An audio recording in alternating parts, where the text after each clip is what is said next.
America వెళ్ళిపోయి ఆ కుమారుడు ఇక లేనందువల్ల ఆమె ఒంటరిగా మిగిలిపోయింది. తన దగ్గర ధనం ఉన్నప్పటికీ పరివారం ఎవరు పెట్టుకోలేదు. ఎందుకంటే కుమారుడు ఉద్యోగరీత్యా అమెరికాలో ఉన్నాడు అని ఆమె ఎంతగానో కృంగి కృషించిపోయింది. ఎప్పుడైతే ఆ కుమారుడు ఉద్యోగ నిమిత్తము ఆ అమెరికాకి వెళ్ళిపోయాడో అప్పటి నుంచి ఆ తల్లితో కనీసం ఫోన్లో మాట్లాడడానికి ఇష్టపడేవాడు కాదు.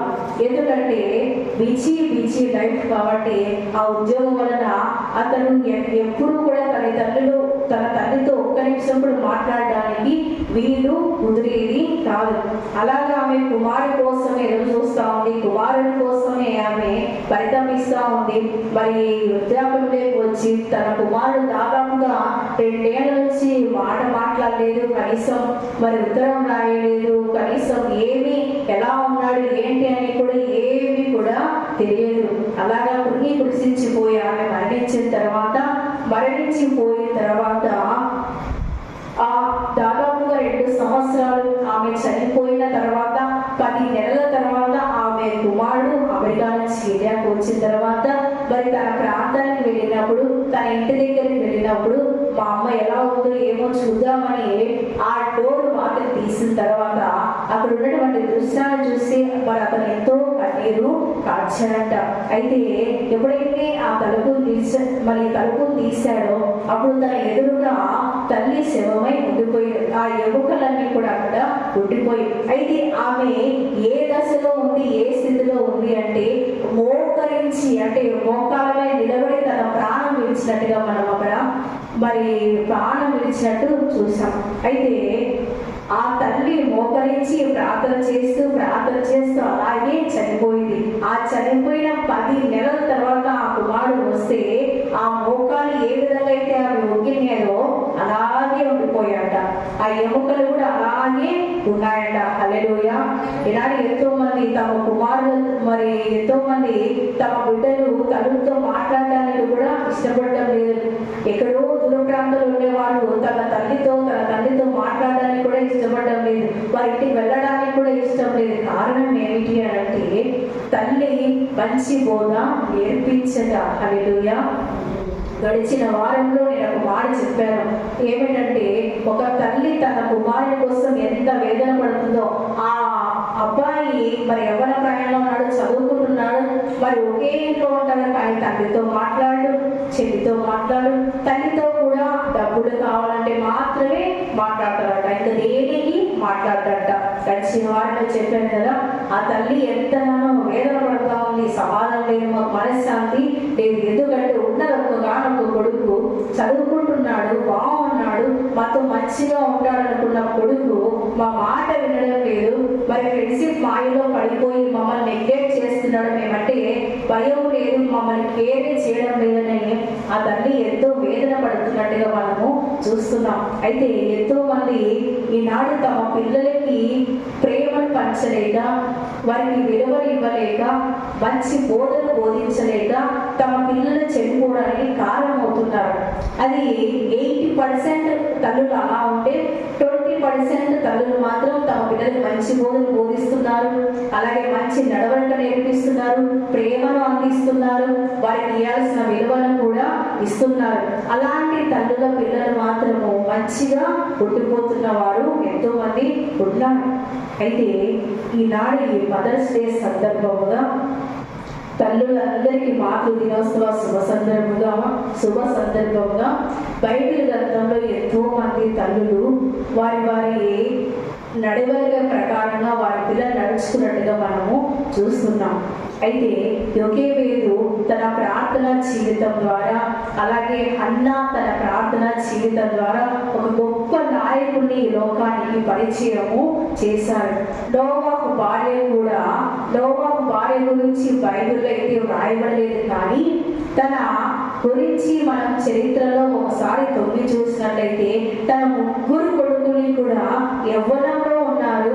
అలాంటి యవ్వన ప్రాయంలో ఉన్నటువంటి తన కుమారులను ఎక్కడా కూడా కొంచెం కూడా లోక పోకడనే వాడి మీద పడిపోకుండా మంచి నడవడిక ఆమె నడిపించింది. అందుకే రక్షణ ఓడలోనికి వారు వెళ్ళడానికి ఆస్కారమైంది. ఎందుకంటే నోవాహు కాలంలో అక్కడ వ్రాయబడింది, నోవాహు కాలంలో జనులందరూ కూడా మరి చెడిపోయినట్టుగా మనము చూస్తున్నాం. చెడిపోయారు, పాపంలో పడిపోయారు, వ్యభిచారం చేస్తున్నారు, దొంగతనం చేస్తున్నారు. ఎంత చెడిపోయిందంటే దాన్ని చూసి దేవుడే మరి బాధపడుతున్నాడట. నోవా కాలంలో జనులు చెడిపోయి ఉన్నారు, వారిని చూసి నా హృదయం ఎంతో వేదన పడుచున్నదని అక్కడ రాసినట్టుగా మనము చూస్తున్నాం. అలాంటి చెడిపోయినటువంటి సమాజంలో ఆ ముగ్గురు కొడుకుని కూడా యవ్వనస్తులుగా ఉన్నటువంటి వారి కొడుకుని చుట్టూ కూడా లోకం, చుట్టూ కూడా పాపం, చుట్టూ కూడా దొంగతనం, చుట్టూ కూడా వ్యభిచారమే. కానీ ఆ మాయలో తన కుమారుడు పడిపోకుండా అనుదినము వారి కోసం ప్రార్థించేది, అనుదినము వారికి మంచి బోధ బోధించేది, అనుదినము వారికి మంచి నడువడిగా నేర్పించింది.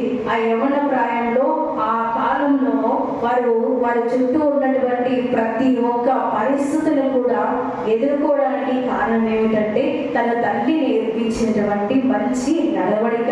అందుకే నోవా కాలంలో ఆ కుటుంబం మాత్రమే రక్షణ పొందుకుంది, ఆ కుటుంబం మాత్రమే రక్షించబడింది.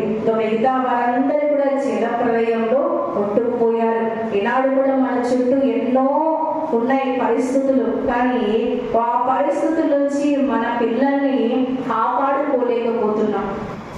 చూడండి, ఈనాడు యవ్వనస్తులు మరి ఏదైనా కూడా ఒక విషయం మాట్లాడాలి అంటే తల్లితోనో తండ్రితోనో మాట్లాడడానికి ఇష్టపడరు.